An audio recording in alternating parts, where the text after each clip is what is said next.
नमस्कार दोस्तों, आज से करीब 100 मिलियन साल पहले की बात है। धरती पर नजारा कुछ अलग ही था। इंसानों का कोई नामो निशान नहीं था और कुछ भयंकर जानवरों का राज चल रहा था पूरे प्लेनेट पर। डायनासोर्स।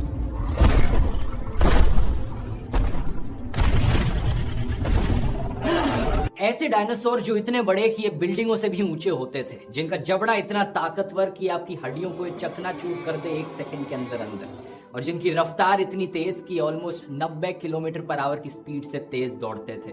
सही मायनों में ये दिल दहला देने वाले जीव थे। 170 मिलियन सालों से भी ज्यादा तक इन्होंने धरती पर राज किया। लेकिन फिर एक दिन एक ऐसी घटना होती है कि अचानक से ये पूरी धरती से गायब हो जाते हैं। एग्जैक्टली क्या हुआ और कैसे हुआ, आइए समझते हैं आज के इस वीडियो में। As it gets closer to the planet, the Earth's gravitational pull gets stronger. They now can't see what's headed their way.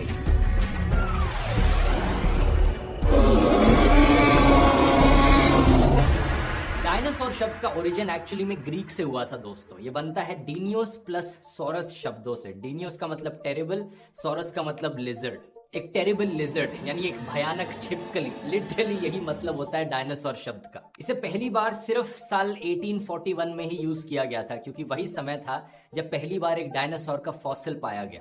Richard oven नाम के एक ब्रिटिश साइंटिस्ट थे जिन्होंने इस डायनासोर शब्द का प्रयोग करना शुरू किया। और उस समय में लोगों को ज्यादा जानकारी नहीं थी कि डायनासोर्स क्या होते थे, कैसे दिखते थे। तो शुरुआत में जो ड्राइंग्स बनाई गई थी कि डायनासोर्स कैसे दिखते होंगे, वो काफी अलग दिखती थी आज के कंपैरिजन में। मेगालोसोरस पहले डायनासोर्स के फॉसिल्स में से था जो पाया गया। इसकी पहली ड्राइंग्स देखिए कैसी हैं। कई दशकों बाद जैसे जैसे रिसर्चर्स को और जानकारी पता चली इनके बारे में, तो इन्होंने अपनी ड्राइंग्स को मॉडिफाई किया और रियलिस्टिक बनाने की कोशिश करी। और आज के दिन की डिपिक्शंस कुछ ऐसी हैं। आज के दिन 10,000 से ज्यादा डायनासोर के फॉसिल्स खोज कर निकाले जा चुके हैं दुनिया भर में पेलियंटोलॉजिस्ट के द्वारा, जिसमें कि 900 अलग अलग डायनासोर की स्पीशीज को हमने आइडेंटिफाई किया है। आपको सोचकर लगे कि और कितना खोद कर नई चीजें हम खोज सकते हैं, लेकिन दिलचस्प बात यह है कि साल 2003 से लेकर 2022 तक ऑन एवरेज हर साल 45 नई स्पीशीज पाई जाती हैं डायनासोर्स। तो पेलियंटोलॉजिस्ट का काम अभी भी खत्म नहीं हुआ है। ये फोटोज देखिए पिछले साल 2021 में जो नए डायनासोर्स की स्पीशीज डिस्कवर करी गई। इनमें से ये देखिए चिली में पाया गया एक बड़ा ही अजीबोगरीब टाइप का डायनासोर, जिसकी पूंछ पर एक ब्लेड टाइप का वेपन लगा है और जिसके मुंह पर एक चोंच है। इसे नाम दिया गया स्टेगोरोस एलेनगासन। ओवरऑल कहा जाए तो हम बहुत कुछ जानते हैं आज के दिन डायनासोर्स के बारे में, लेकिन आइए कहानी की शुरुआत शुरू से करते हैं। टाइम में पीछे चलते हैं, कई मिलियन साल पीछे। साइंटिस्ट का एस्टिमेट है कि पहला dinosaur around 230 to 240 million years पहले इमर्ज किया होगा, क्योंकि जो सबसे पुराना डायनासोर का फॉसिल हमें मिला है वो 231.4 मिलियन ईयर्स पुराना है। ये अफ्रीका में मिला था। उस समय जो धरती का हाल था आज के कंपैरिजन में वो बहुत बहुत अलग था। आज जो कॉन्टिनेंट्स आप देखते हो, एशिया, अफ्रीका, ऑस्ट्रेलिया, यूरोप, उस समय सारे कॉन्टिनेंट्स एक साथ जुड़े हुए थे। सिर्फ एक सुपर कॉन्टिनेंट था जिसे हमने नाम दिया है पैंजिया।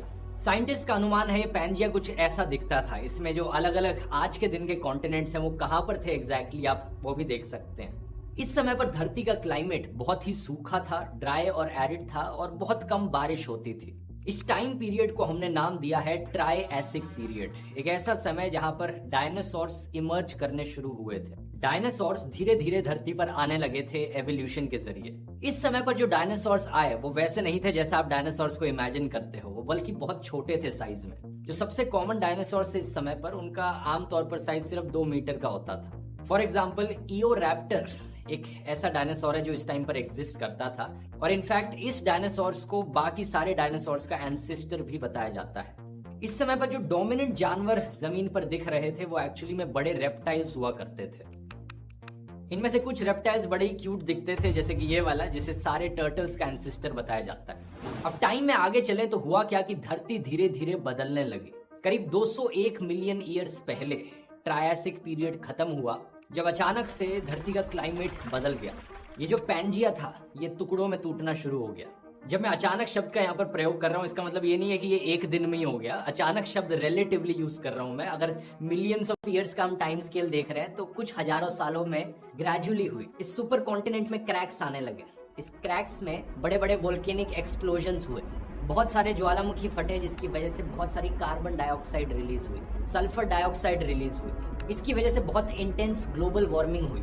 फिर जो सल्फर डाइऑक्साइड और एरोसॉल्स जाकर एटमॉस्फेयर में मिले तो उससे सनलाइट ब्लॉक हुई और उसके बाद कूलिंग हो गई। ओशंस की एसिडिफिकेशन भी होने लगी जब ये कार्बन और सल्फर डाइऑक्साइड जाकर पानी में मिल गई। समुद्र में पानी की जो एसिडिटी थी वो बढ़ गई। तो हुआ क्या कि बड़ी तेजी से क्लाइमेट चेंज होने लगा और जो एनिमल्स उस वक्त एग्जिस्ट करते थे उनके लिए सरवाइव करना मुश्किल हो गया। ज्यादातर रेप्टाइल्स और बाकी स्पीशीज उस वक्त कोल्ड ब्लडेड एनिमल्स थे, तो वो टेम्परेचर चेंजेस को टॉलरेट नहीं कर सकते थे। लेकिन जो डायनासोर्स थे वो वार्म ब्लडेड थे, इंसानों की तरह। डायनासोर्स के लिए टेम्परेचर चेंज टॉलरेट करना आसान रहा। करीब 6 लाख सालों तक ये वोल्केनिक इरप्शंस चलती रही, क्लाइमेट चेंज चलता रहा, जिसकी वजह से ऑलमोस्ट बाकी सारे स्पीशीज एक्सटिंक्ट हो गए और धरती पर बचे मेनली डायनासोर्स, क्रोकोडाइल्स, टर्टल्स और अर्ली मैमल्स। इस इवेंट को बुलाया जाता है ट्राइएसिक जुरासिक एक्सटिंक्शन इवेंट। और जैसा मैंने कहा, इसके बाद से ट्राइएसिक पीरियड खत्म हो जाता है और जुरासिक पीरियड शुरू होता है। अगर ये नाम आपको सुना सुना लग रहा है तो हाँ दोस्तों, ये वही नाम है। जुरासिक पार्क की फिल्मों ने जिस नाम का इस्तेमाल किया, उन्होंने जुरासिक शब्द को इस जुरासिक पीरियड से ही लिया। तो ये जुरासिक पीरियड चलता है 201 मिलियन ईयर्स पहले से लेकर 145 मिलियन ईयर्स पहले तक। इस समय के बीच डायनासोर सबसे डोमिनेंट स्पीशीज उभर कर निकलते हैं धरती पर। और एवोल्यूशन के चलते इनमें से कईयों का साइज बहुत बड़ा हो जाता है, जैसे कि कुछ अर्लीस्ट टाइटेनोसोरस जो करीब 160 मिलियन ईयर्स पहले जिंदा थे। एक का वजन 15,000 किलो होता था और लेंथ में 15 मीटर्स तक हो सकते थे ये। कुछ और आइकॉनिक डायनासोर्स जो इस समय पर थे, ब्रोंटोसोरस, ब्राकियोसोरस, डिप्लोडोकस और स्टेगोसोरस। इसी जुरासिक पीरियड में फ्लाइंग डायनासोर्स की भी एंट्री होती है। सबसे पहले फेदर्ड डायनासोर्स में से था आर्कियोप्टेरक्स, जो कि कुछ ऐसा दिखता था। इसी समय में जो हमारा पैंजिया सुपर कॉन्टिनेंट था वो 2 टुकड़ों में बढ़ चुका था, 2 छोटे सुपर कॉन्टिनेंट्स जिन्हें हमने नाम दिया है लॉरेशिया और गोंडवाना लैंड। अब जुरासिक पार्क की फिल्मों की वजह से ही दोस्तों जुरासिक पीरियड को सबसे ज्यादा जाना जाता है, लेकिन सही मायनों में जो इससे अगला पीरियड आया वही पीरियड था जहां पर डायनासोर्स के अच्छे दिन आए, द क्रिटेशियस पीरियड। क्योंकि यही समय था जब डायनासोर्स की डाइवर्सिटी में हमें एक्सप्लोजन देखने को मिला। बहुत से नए प्रकार के डायनासोर्स यहाँ पर आने लगे। टीरेक्स जो फिल्मों में दिखाए जाने वाला शायद से सबसे फेमस डायनासोर, ये एक्चुअली में क्रिटेशियस पीरियड में ही एग्जिस्ट करता था। ये अपनी डोमिनेंस पर क्रिटेशियस पीरियड के एंड में ही पहुंचा था, 65 मिलियन ईयर्स अगो से लेकर 68 मिलियन ईयर्स अगो तक।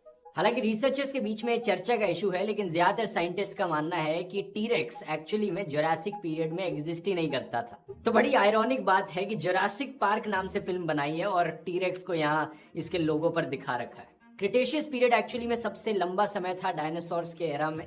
145 मिलियन ईयर्स पहले शुरू होता है और 65 मिलियन ईयर्स पहले तक ये चलता है। जो 2 सुपर कॉन्टिनेंट्स थे, लॉरेशिया और गोंडवाना लैंड, ये भी ब्रेकअप होने शुरू होते हैं और जो कॉन्टिनेंट्स का स्ट्रक्चर है वो कुछ आज जैसा सा दिखने लगता है। बहुत से फ्लावरिंग प्लांट्स भी इस समय पर पैदा होते हैं। जो तापमान है धरती का वो भी ज्यादा गर्म रहता है पिछले पीरियड्स के कंपैरिजन में। सी लेवल्स ऊपर रहते हैं और ऑलमोस्ट हर तरीके के डायनासोर जो आप इमेजिन कर सकते हो वो इस समय एग्जिस्ट करते हैं। रैप्टर्स, आर्मर्ड डायनासोर्स, बड़े बड़े हर्बीवोरस डायनासोर्स, बड़े खूंखार कार्निवोरस डायनासोर्स, टाइटेनोसोर्स जो सबसे बड़े लैंड एनिमल्स में से था, अर्जेंटीनोसोरस जिसका वजन 77 टन तक हो सकता था, और टीरेक्स जो 40 फीट लंबा होता था और जिसे एपेक्स प्रेडेटर माना जाता था अपने समय का। इसका जबड़ा सबसे पावरफुल, सबसे शक्तिशाली किन्हीं भी जानवरों से अगर आप कंपेयर करो तो। एक फन फैक्ट यहाँ पर, घास जो है, ग्रास की एवोल्यूशन सिर्फ 70 मिलियन ईयर से शुरू हुई। तो अभी तक जितनी भी कहानी मैं आपको सुनाने लग रहा था उसमें ये मत इमेजिन करना कि धरती पर घास उग रही थी, बाकी और तरीके के प्लांट्स हुआ करते थे। और टीरेक्स और ट्राइसेराटोप्स 68 मिलियन ईयर्स पहले उनकी एवोल्यूशन हुई। इसका मतलब समझ रहे हो क्या है? जो टीरेक्स डायनासोर था, आज के दिन हम उससे ज्यादा करीब हैं as compare to Jurassic period से टीरेक्स डायनासोर। क्योंकि जुरासिक पीरियड और टीरेक्स के बीच में 80 मिलियन ईयर्स का फर्क है और हमारे बीच में और टीरेक्स में सिर्फ 68 मिलियन ईयर्स का फर्क है। एक और इंटरेस्टिंग डायनासोर्स जो इस वक्त एग्जिस्ट करते थे, ऑर्निथोमिमिड्स। ये ऑस्ट्रिचेस की तरह दिखते थे और सबसे तेज डायनासोर्स में से होते थे। 80 किलोमीटर पर आवर की स्पीड पर दौड़ सकते थे। और दौड़ने की जगह अगर उड़ने की बात करी जाए, जो लार्जेस्ट फ्लाइंग डायनासोर था, केटज़ेल्कोएटलस, इसका विंग स्पैन 10 से 11 मीटर तक होता था। तो जैसा आप देख सकते हो डायनासोर्स के लिए पीरियड सबसे अच्छा था। क्लाइमेट इन्हें फेवर कर रहा था, नई नई स्पीशीज की एवोल्यूशन होने लग रही थी और कोई और एनिमल की स्पीशीज नहीं थी जो इनसे कम्पीट कर पाए। तो ये बड़े आराम से धरती पर राज कर रहे थे, सब कुछ अच्छा चल रहा था अंटिल एक दिन कुछ ऐसा होता है जिससे हमेशा के लिए डायनासोर्स खत्म हो जाते हैं धरती से। एक बड़ा सा एस्ट्रॉयड जिसका साइज 10 से 15 किलोमीटर था रफली, धरती की तरफ तेजी से उड़कर आता है और धरती से टकरा जाता है। यह होता है आज से करीब 66 मिलियन ईयर्स पहले और यही एस्ट्रॉयड स्ट्राइक क्रिटेशियस पीरियड को भी खत्म कर देती है।